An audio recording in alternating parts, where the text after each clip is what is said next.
Bueno, el 11 de septiembre del 73, día martes, el partido, la izquierda cristiana, me había designado a dos compañeros que fueran como mis guardias, digamos así. Ellos alojaban en mi casa, junto a mi mujer y mi hija, mi primera hija, que en ese momento tenía 6 meses. Y entonces ellos me despiertan como a las 6 de la mañana. Dice, porque se pusieron a ver la radio y vieron ya los flashes que había un movimiento militar que había impactado en Valparaíso y qué sé yo. Y entonces ahí nos preparamos para ver qué hacíamos. Ya el intento mío era ir a La Moneda, sin duda. Pero al mismo tiempo sabíamos que habíamos en la izquierda cristiana acordado que en una instancia de esa naturaleza todos los que pudieran llegar a la industria FENSA. En el Cordón Cerrillo.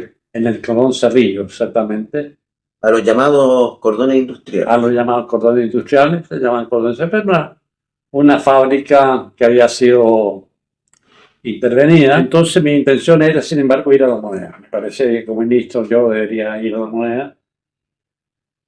Y entonces partimos temprano, debe haber sido poco antes de las 8 de la mañana, partimos en el auto del ministerio, lo tenía yo, y partimos hacia el centro. Yo vivía entonces en Colón arriba, cerca de Colón con Manquehue. Entonces me pareció mejor irme por Avenida Mata y llegar a la altura de La Moneda y de ahí enfilar hacia La Moneda. Y cuando íbamos por la Avenida Mata, de repente vimos que tanques estaban bloqueando algunas pasadas hacia el centro. Y entonces yo asumí de que ya no podía llegar a La Moneda. Después supe que no es que esos tanques eran del blindado 2, que está cerca ahí, que habían sido los que hicieron el pre-golpe, ¿no es cierto?, el 29 de julio. Yo estoy en casa. ¿No? Y estaban para defender su propia unidad militar, digamos, ¿no? Pero yo pensé que ya esto significaba que no había ninguna posibilidad de llegar a La Moneda, y entonces con los compañeros que estaban conmigo nos dirigimos a FENSA. Y llegamos allá, y allá primero tratamos de conectarnos con el resto de los partidos de la Unidad Popular para tratar de tener una actitud unitaria entre todos, pero no nos fue posible. Y al poco rato empezamos a ver el bombardeo de las monedas por televisión. Y de pronto vimos sacar al cadáver del presidente de La Moneda, ¿no? Con lo cual ya nos dimos cuenta que... Pero se juntó mucha gente ahí en FENSA. Unas 200 personas, de más o menos. Más los trabajadores de la empresa. Sí, pero los trabajadores... ¿Cuáles eran las pretensiones? Era estar juntos para tomar cualquier decisión que Ya. no. Porque, claro, si estamos todos cada uno en su casa, digamos, no hay ninguna acción colectiva posible, ¿no? Sino que era juntémonos y veamos qué podemos hacer. El presidente lo sacan tapado con una especie de gran frazada, gran manta, que tenía de lana a cuadros rojos y blancos. Y después del almuerzo del día en que yo me invitó a almorzar, también en ese almuerzo estuvo Augusto, sí, exactamente. Y nos pusimos para jugar ajedrez los dos, mientras el presidente se sentó al lado y se puso a dormitar, ¿no? Y se tapó los pies con esa taza. Entonces para mí fue muy impresionante ver que esa taza ahora la sacó. ¿Cuándo caes detenido por primera vez? Ya, entonces yo caí detenido el día 10 de octubre. O sea, prácticamente un mes después. Ese mes estuviste escondido. Estuve escondido, pero yo no tenía un escondite propiamente tal, sino que empecé, por ejemplo, de ahí nos fuimos con Juan Enrique Níquel a casa de un compañero socialista que yo lo había conocido en Cuba y que me había dicho que cualquier día que yo lo necesitara también, y nos fuimos a la casa de él. Pero me di cuenta cuando amanecimos de que la familia estaba muy, pero digamos, nerviosa por nuestra presencia. Claro. Sí. Y era muy tarde. Y entonces, Ya teníamos un ministro Salvador Allende en la casa el día después del golpe. sí, Entonces era muy gracioso. no, sí, claro, claro. Entonces, sí recuerdo, creo que yo fui a la casa de un compañero de curso de mi colegio, que era hijo de un senador de derecha muy famoso. Era hijo de don Francisco Bulnes Sanfuente. ¿Vale? Mi amigo se llamaba Cristian Bulnes Ripamón. Y él me alojó como 3 días. Mira. Y después después me fui a casa de mis padres, que vivían en una parcela en Paine. Y fui después a casa de una hermana mía. Terminé en casa de ella porque en casa de ella a la 1 de la mañana rodean toda la casa. Una carabineros, fueron. Una micro entera de carabineros rodean la casa. Yo tenía rutas de escape, ¿no? Que yo había preparado, pero cuando estaban todos rodeados tenía por lo menos 80 carabineros y 60 carabineros rodeando la casa, imposible escapar, ¿no? Y ahí me tomaron Ahí te preso atraparon en la casa de tu hermano. de mi hermano. Claro. Mi hermana vive hasta hoy día y se acuerda claramente de Pareciera que esa detención fue el resultado de una publicación en la revista Silla, que señalaba que tú habías sido visto con una caravana armada el día del golpe de Estado. Sí, sí, efectivamente, después del golpe, Óscar Bonilla, que era el general Bonilla, Sí. que era el ministro del Interior, el primer ministro del Interior nombrado por Pinochet, y que después Pinochet, y que era de alguna manera el general más cercano a la democracia cristiana, porque él había sido edecán de Frei Montalva. Y por esa razón después Pinochet desconfiaba mucho de él y después lo mató haciendo que un helicóptero se cayera de Holanda. Entonces él visitó Fensa, Óscar Bonilla. Y después un dirigente sindical de la democracia cristiana, no había muchos demócratas cristianos resentidos con nosotros porque no habíamos ido al partido el año 71. Y resentidos con la Unidad Popular también. Y resentidos con la Unidad Popular. Resentidos con la Unidad Popular, resentidos con nosotros, la izquierda cristiana, se acercan a Bonilla y le dicen que el día del golpe, más o menos unos 200 militantes de la izquierda cristiana se han reunido ahí, encabezados por Pedro Felipe Ramírez, y que nosotros habíamos salido de ahí en un conjunto de camionetas, un convoy lleno de fusiles, qué sé yo, y que además incluso tenía al final una ambulancia, era un convoy militar. Ahí está el plan Z. Ahí está el plan Z, que cualquier inventor, ¿no? No. Yo les voy a contar algunas anécdotas sobre eso. Entonces, yo creo que Bonilla, que me conocía muy bien, porque Luis Mayra, que era diputado, y yo también diputado, éramos casi los alfiles predilectos de Frei Montalva, ¿no? Nosotros entrábamos por la Moneda como Pedro por su casa, y Bonilla era de Carmen, Claro. entonces no lo habíamos conocido muy bien. Entonces Bonilla yo creo que no creyó ese cuento. Ya. Y él no hizo nada, pero días después en la revista Arcilla sale un pequeño parrafito en que cuenta Esa historia. esta historia de que la sarqueta Bonilla... El convoy Claro. con armas. Que en esos tiempos habría que aclarar para los que nos están escuchando, que en esos tiempos además la revista Silla era una revista orientada o controlada por la democracia cristiana. Básicamente lo contrario por la democracia cristiana. Y entonces sale esta historia en una nota pequeña, no era un importante, pero la inteligencia militar obviamente leía todas estas cosas para sacar alguna conclusión, alguna información, Y lo que sí puedo contar es que esa noche misma allanan a mi casa, ¿no? Cosa que... Que la imputación parecía grave, ¿no? Era un convoy armado. Como voy armado, claro. Y desde luego, ¿Y quién escribía eso? ¿Quién escribió el parrafito? una periodista, mira, que después ella se pasa para nuestro lado, Ya. porque tiene en primer lugar una experiencia familiar muy dolorosa, y es que su padre, que era un dirigente sindical muy importante de la Sociedad de Establecimiento Educacional, de construcción de establecimientos educacionales, Ya. fue tomado preso y desaparecido. Estamos hablando de Patricia Verdugo. Sí, estamos hablando de ella, pero lo que pasa es que después ella se pasa para el lado nuestro, dándose cuenta de todos los horrores que... Los zarpazos del Puma. Ella Escribe los zarpazos del Puma, claro. Usted sabe que ese militar fue otro decano de ¿Arellano está? sí, Fue de Cantefé. Sergio Arellano de está. Fray Montano. O sea, yo lo conocí a los dos. Es que Arellano Stark, él fue a la escuela norteamericana de Panamá a hacer y a mi juicio ahí lo contrató la CIA.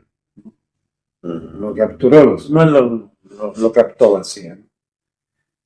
Y obviamente, tanto el Plan Z, que fue también inventado por Estados Unidos, por la CIA, Sí. como la caravana de la muerte, dirigida y llevada adelante por Arellano Stark, tenía un propósito fundamental. Y era el propósito de hacer ensangrentar. ¿Con qué objeto? Con el objeto, en primer lugar, de que hubiera una reacción importante del mundo militar, que ante al ensangrentar, la izquierda iba a sacar sus armas, ¿verdad? Y entonces todas las fuerzas armadas se iban a defenderse ante la agresión de los ultraizquierdistas. Claro. Habíamos quedado que Pedro Entonces- nos iba a contar una anécdota de la escuela militar. En la escuela militar. Entonces, empiezan a hacer una serie de preguntas muy saltadas, muy raras. Y de pronto me dicen, bueno, lo sabemos todo, pero usted cuéntenos en detalle porque queremos que nos cuente. Queremos que nos cuente, ¿cómo se llama? Sobre el plan Troya. Y ahí yo caí en forma de dónde sacaban todo esto. Entonces, cuando yo fui nombrado ministro, yo me vestía como se vestía un joven de ese tiempo, era en invierno prácticamente, ¿cierto? Julio, invierno, con Un abrigo. con una parca, ¿no es Sí. cierto? Sin corbata, ¿no? Etcétera. Y un día el presidente me llama la atención. El presidente era un hombre muy formal, muy elegante. Y me llama la atención y me dice, pero Felipe, perdone que le diga, pero usted es ministro. Por eso que es importante, la presentación, vaya de acuerdo, tienen que ser jóvenes. Le dije, presidente, no se preocupe, porque yo estuve recién con Lucho Maina, estuve en Punta Arenas, y allá hay una empresa textil muy buena de lana, y compré unas cortes de telas de suite para hacerme unas chaquetas buenas y qué sé yo, así que las voy a mandar a hacer donde un sastre, que es un sastre de la familia, de nuestra familia, que siempre a mi hermano, a mi papá me hace de apellido Troya.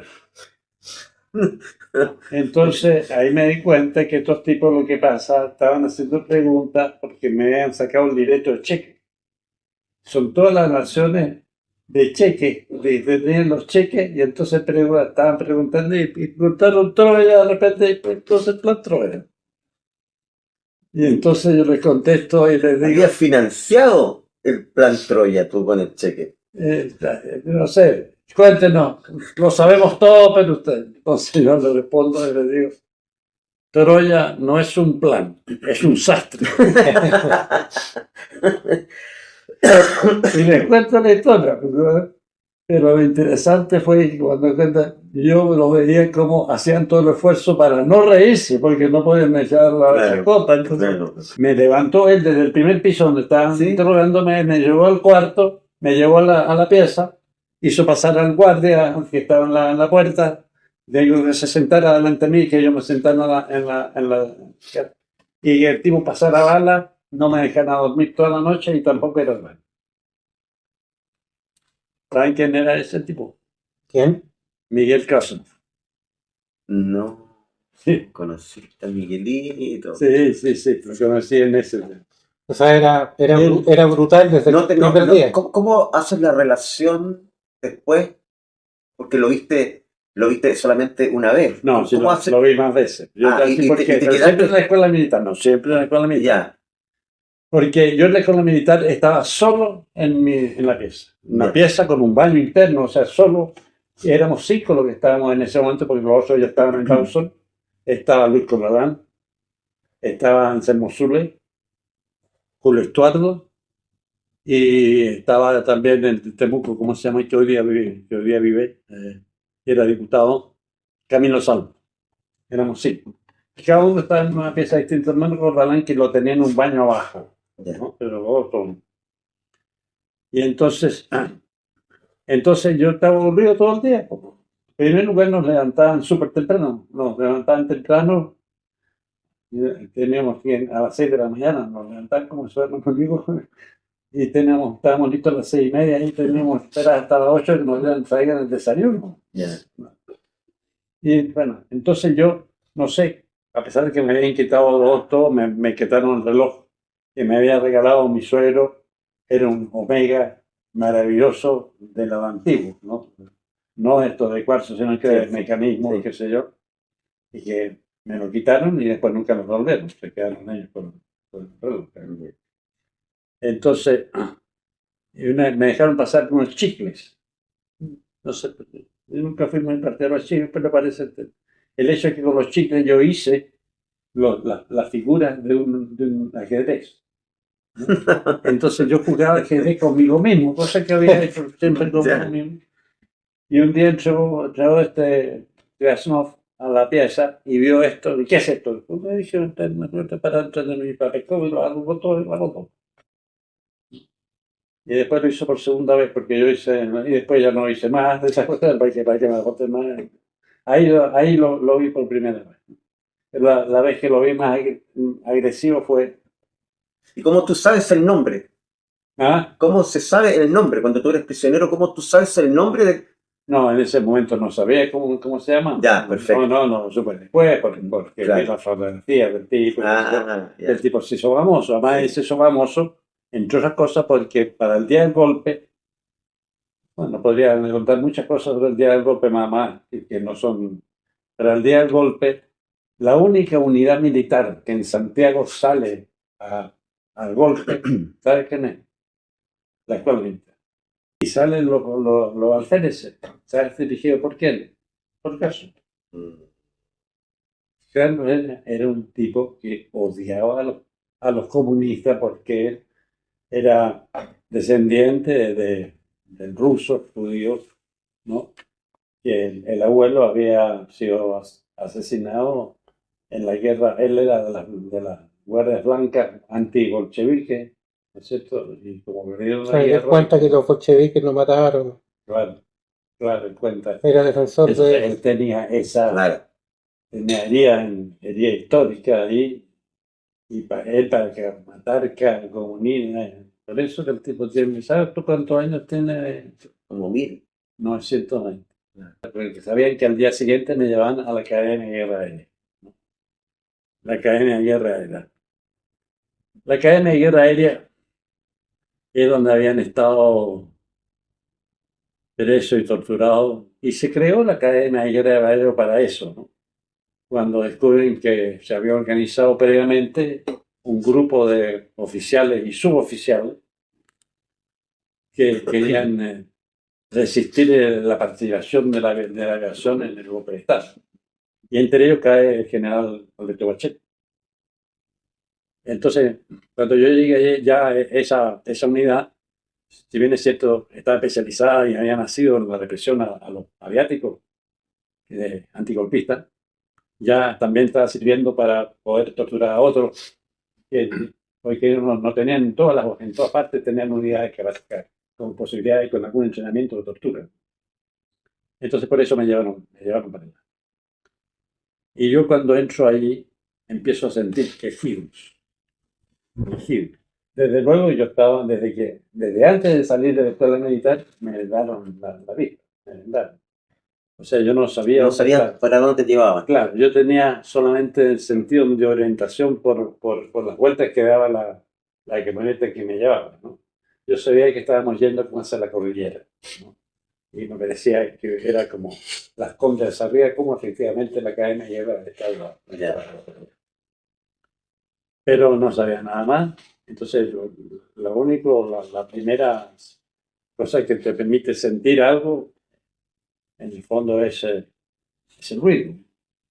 Si no puedes ver, sí puedes escuchar. Yo empecé a sentir muchos quejidos cuando me ingresan. Y yo dije, esto es igual que el infierno. Esto es el infierno. La sensación de estar en el infierno, de que te han traído al infierno. Estabas llegando al infierno. Estaba llegando al infierno. Con su oficial. ¿Y ahí sufriste torturas? ¿Dónde? ¿En la Academia de Guerra? Ahí sí, claro. Ese es un centro de tortura. Para eso me llevaron para allá. Para te llevaban por una parte que tú sentías que era un espacio muy grande y después te llevaban a un espacio muy chico, y ahí entonces había una camilla, ahí te desnudaban y encima de la camilla y te empezaban a poner los electrodos, ¿no? La parrilla que le llamaban. La parrilla, claro. Pero en este caso no era, por lo menos en ese caso, no era de ese somier de fierro, digamos. Ah, ya. No, era Te ponían electricidad directa. electricidad directa, sí. Con varios nodos, digamos, que te traen en todas partes, ¿no? Desde la 100 hasta abajo, ¿no? El que más me afectó porque te lo ponían también en los genitales, ¿no? Pero realmente uno piensa que los genitales son verdaderamente no son más nuevos. El que más me afectó a mí fue el de la 100. El de la 100, claro. Y te empiezan a hacer preguntas y entonces hay un tipo que ellos lo hacen con magneto, ¿no? Dan vuelta. ¿Ah? Dan vuelta una manilla. Es un tipo que da vuelta a la mañana y lo hace con un magneto y lo hace con 80 volts. ¿No? 80 volts siempre es igual, pero Sí. no te matan. En cambio, en la DINA, que partieron los ponen en teja verde, ponen con 220 y se le moría la gente. Ah, claro. En el segundo día hacen lo mismo, pero pasa una cosa bien notable en el segundo día. De repente, alguien algún militar entra y dice, traigan todo para acá, traigan todo, que está fulano de tal. Y dejaron solo al tipo, y dejaron solo al operador. Al operador. Ya. Y entonces el operador de repente me dice, silencio absoluto, de repente el tipo me dice, perdone jefe, pero en esta weá yo me gano por otro. No. Sí. No era militar. No era militar. Yo creo que era tira. Ya. Yo creo que era tira, no era militar. Claro, la policía civil siempre ha usado más jerga popular o Sí, para claro. para comunicación. Claro. ¿Mantuviste la compostura? Me refiero, porque es potente eso que estabas pasando en ese momento. El miedo. ¿Te sentías como miedo? ¿O cuál era tu preocupación? ¿O se pierde toda esa noción de miedo, de preocupación? Y solamente uno quiere sobrevivir. Exactamente. Te diría que el verbo fundamental se llama sobrevivir. Ya. Eso hasta que te dejan, hasta que están libres, ¿no? O sea, en Dawson, sobrevivir. Ya. En cualquier parte, sobrevivir. Eso era muy potente, muy potente. Y la otra cosa que fue dominante era la familia.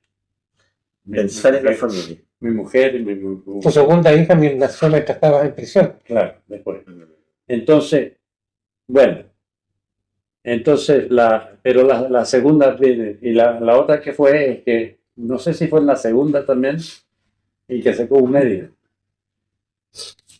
Y me dijo, ¿usted tiene problemas cardíacos? No, le dije, no, síganos.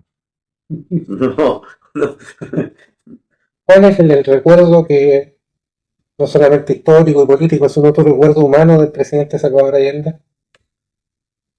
Bueno,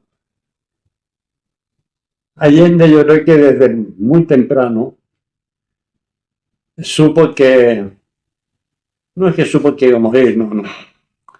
Yo creo que desde muy temprano su gobierno sabía que él venía a ser un gobierno trascendente para el país, ¿no?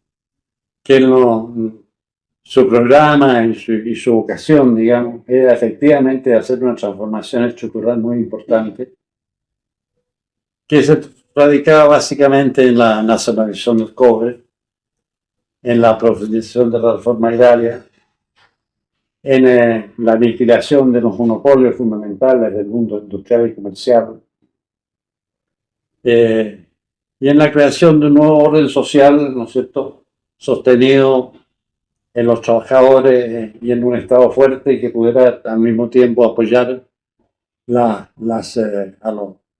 un proceso de creciente igualdad que se comprometía el gobierno a tener con los trabajadores y la gente más desvalida del país. Yo creo que él siempre estuvo consciente de que ese programa era muy importante para el país. Ustedes saben que existía una carta de Kissinger dirigida a Nixon, al presidente de Estados Unidos, en que le informa sobre los peligros de que Allende triunfe y fundamentalmente señala el peligro respecto de el efecto demostrativo que, siendo Allende el primer partido con apoyo comunista elegido en una elección democrática en el mundo, y que eso tenía un efecto demostrativo muy peligroso para Estados Unidos en por lo menos 3 países de Estados Unidos, de Europa, que eran el principal aliado de Estados Unidos, con la OTAN y todo el cuento, que eran básicamente países donde el Partido Comunista era muy importante, que eran Italia, Francia y España, ¿no? Pedro Felipe, Pedro Felipe, te damos las gracias, tenemos que despedirnos. Muy entretenido esta vuelta al pasado. Nuestro periodístico fue hacer un encuentro histórico. Claro, y que es grato escuchar esto, y sobre todo de una persona que lo vivió en carne propia y que tuvo esa felicidad de compartir. Vivió para contarlo. Claro, y que vivió para contarlo. Así que muy agradecido. No, yo le agradezco a ustedes. Muy agradecido. Yo le agradezco a ustedes porque yo creo que es muy importante que esta historia no se pierda, que se siga recordando.